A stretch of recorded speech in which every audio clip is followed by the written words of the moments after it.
Hello and welcome to another episode of A Civil Discourse. I am sitting here with a man who had a close encounter with a wild, ferocious black bear. And this happened in the Shenandoah Valley.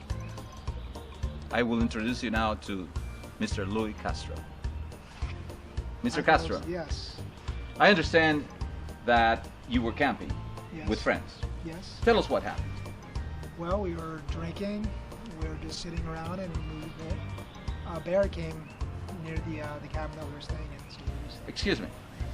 When you say we were drinking, is this water, Kool-Aid? well, What are we talking about? I was drinking beer. All right. Everybody else was drinking whatever they were drinking. What happened? And a bear came, and I kind of went up close to it because my inhibitions were kind of let down. So Due to the beer. to the beer. I think that's why I didn't act with caution. How many beers had you consumed at this point? I had not that many. Four beers. 4 beers. Yeah. And you lost your inhibitions with Well, 4 beers. some of them, yeah. Some of, not all your inhibitions. Yeah, but enough to get close to the bear. And then what happened? And then the bear went down the mountain, and then I came up closer to it and told it to come back. And hey, I wasn't thinking. I was a little drunk, so I did something I never would have done. So, but wait a minute. Could you tell us exactly what was the bear doing when you first?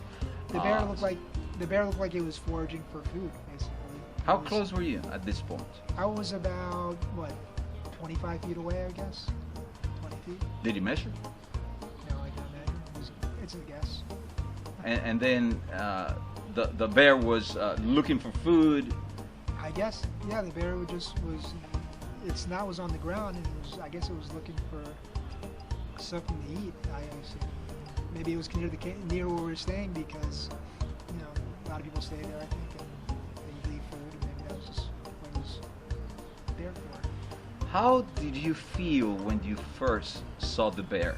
What sort of emotions ran through your body, I your didn't mind? have any really. I just No I said, emotions. a little bit. I wasn't gonna. If it gotten mad and started growling at me, maybe I would have ran in the other direction.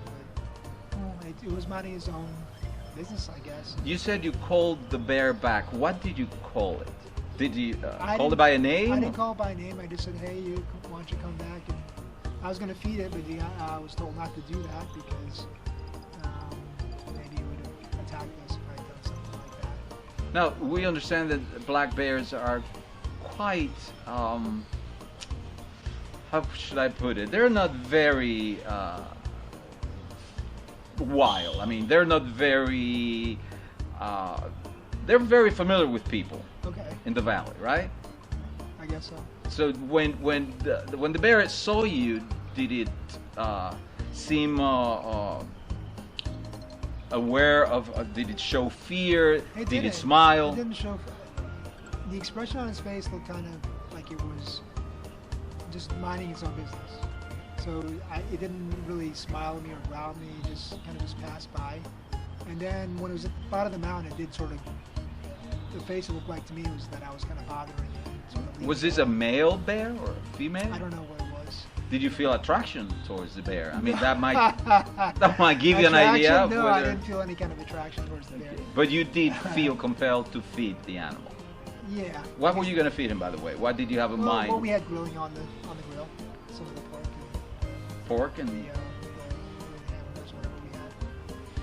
did the animal seem thirsty? Perhaps you would share your beer with them. Probably. No, I wouldn't have had the balls to go up in front, get that close to the bear with a can of beer. Did you approach him? You said in the beginning you were about 25 feet away. Did you get closer to it? I didn't. No, because when I went to the edge of the mountain that we were on, it had already gone down a bit, so it was about 20 feet away. The whole time it was about 25 feet away. And you were not afraid of this bear? Maybe in the back of my mind somewhere, I said, well, this can be dangerous, but first, maybe I was drinking and just, I wasn't thinking about it. I wasn't thinking about what the bear could do to me. Are you aware that about 78 men died in the Shenandoah Valley by being mauled by black bears, and a small No, child. I didn't know that. Did not know that. Maybe I wouldn't have done that then if I knew something like that. Are you planning on going back to look for that bear, pursuing perhaps some kind of friendship or association? Maybe I'll try that. I'll go back and see what the bear's up to. Go out for drinks. Do you have any kind of history of befriending wild animals, cougars, No. lions, and such? I think I was drinking. I think that was why what really happened.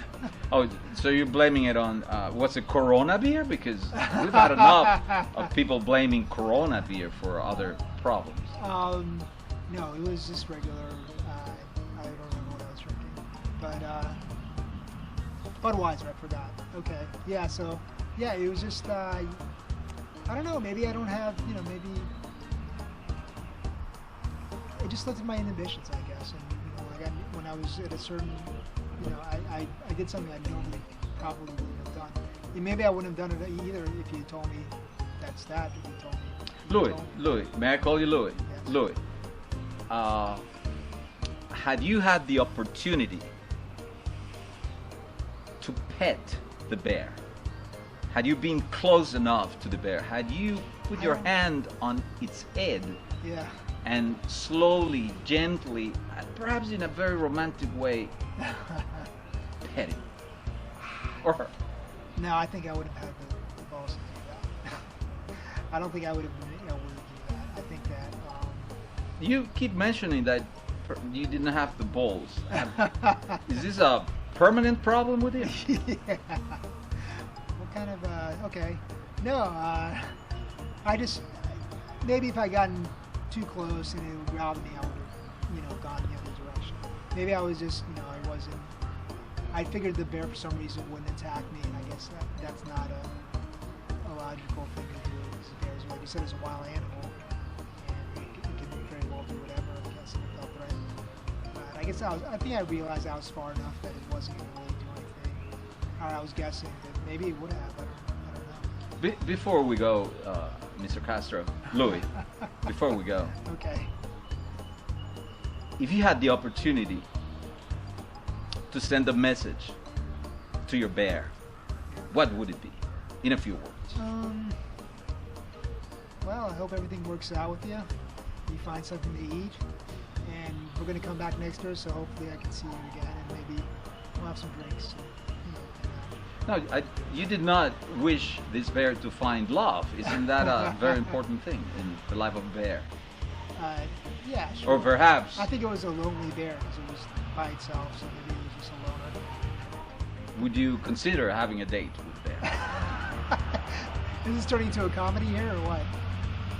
I apologize if it sounds like comedy, but we take bear man situations very seriously. I know, I screwed up. I shouldn't have done that because it could have not just attacked me, it could have attacked everybody else, and that was, I kind of screwed up there. Sorry about that. Well, I would love for you to look into the camera and address yourself to our audience and give them a final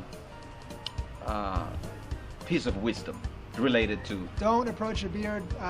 Oh, Don't try to. or a beer Or a for that beer. matter, Don't or pet both. it. Don't pet it, and don't piss it off. Because if that happened, I might have not been sitting here being interviewed. Thank you. Well, audience, you heard it yourself. Words of wisdom straight from Mr. Louis Castro, who had a wild, friendly encounter with a black bear. Don't drink beer and do not approach a bear. Mr. Castro, Yes. Thank you. thank you. Okay. Good night.